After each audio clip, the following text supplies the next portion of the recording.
Vascular surgery அப்படின்னா என்ன? Vascular சர்ஜரியில் இன்னைக்கு நவீன அறிவியல் தொழில்நுட்பம் காரணமாக என்ன மாதிரியான மருத்துவ வசதிகள் மேம்பட்டிருக்கு? அப்படி வாஸ்குலர் சர்ஜரி தொடர்பான பல்வேறு விஷயங்கள் இன்னைக்கு நம்ம பேச இருக்கிறோம். இதற்காக டாக்டர் காமாட்சி நினைவு மருத்துவமனையின் வாஸ்குலர் சர்ஜன் டாக்டர் ராஜ்குமார் நம்ம கூட இருக்காங்க. டாக்டர், ரத்த நாளங்களில் இந்த மாதிரியான பிரச்சனைகள்லாம் வரக்கூடும் அப்படின்னு சொல்லியிருக்கீங்க. இதில் பெரும்பாலும் எந்த பிரச்சனையோட பேஷண்ட்ஸ் ப்ரெசென்ட் ஆகுறாங்க டாக்டர் அதிகமாக?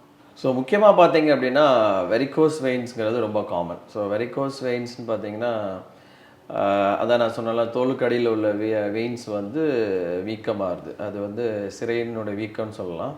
ஸோ தமிழில் வந்து நரம்பு சுருண்டுது அப்படின்னு சொல்லி நிறைய மக்கள் வருவாங்க. ஆக்சுவலி நரம்புனா நர்வ்ஸ் கிடையாது, இரத்த குழாயினுடைய வீக்கம் தான் அது, வெயின்ஸினுடைய வீக்கம் அது வந்து.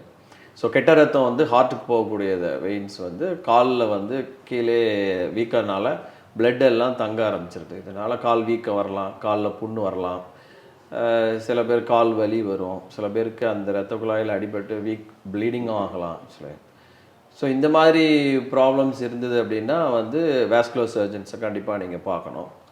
ஸோ அந்த வெரிகோஸ் வெயின்ஸுக்கு வந்து இப்போ நவீன சிகிச்சை முறைகள் நிறைய இருக்குது ஆக்சுவலி. இப்போது வந்து முன்னாடிலாம் வந்து சர்ஜரி பண்ணி ஓப்பன் பண்ணி அந்த வெயின்ஸ்லாம் நம்ம ரிமூவ் பண்ணுவோம். பட் இப்போலாம் வந்து ரொம்ப அட்வான்ஸ்டு ட்ரீட்மெண்ட்டு, இப்போது லேசர் ட்ரீட்மெண்ட் இருக்குது, ரேடியோ ஃப்ரீக்வன்சின்னு சொல்லி ஒரு ட்ரீட்மெண்ட் இருக்குது, க்ளூ ட்ரீட்மெண்ட் இருக்குது, அப்படின்னு நிறைய ட்ரீட்மெண்ட் இருக்குது.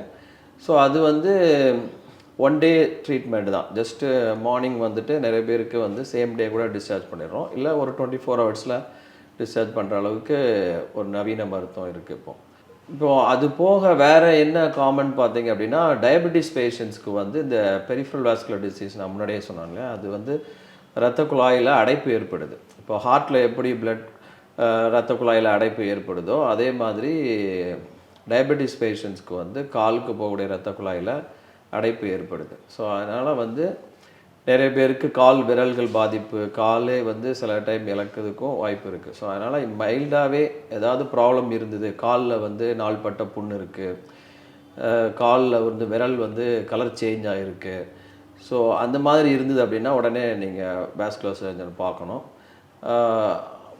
பர்டிகுலர்லி டயபெட்டிஸ் பேஷண்ட்ஸ்க்கு என்னென்னா கால் வந்து உணர்ச்சி கம்மியாகும். ஸோ அதனால் வந்து எங்கேயாவது இடிச்சுப்பாங்க, புண்ணு வரலாம் அதில்.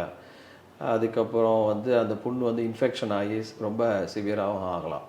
ஸோ அந்த மாதிரி டைமில் வந்து டாக்டர் கண்டிப்பாக ஏர்லியராக பார்த்தாங்க அப்படின்னா இந்த கேங்க்ரீன் சொல்கிறலாம், கால் கருப்பாகிறது, அந்த இது வந்து வராமல் தடுக்கலாம்.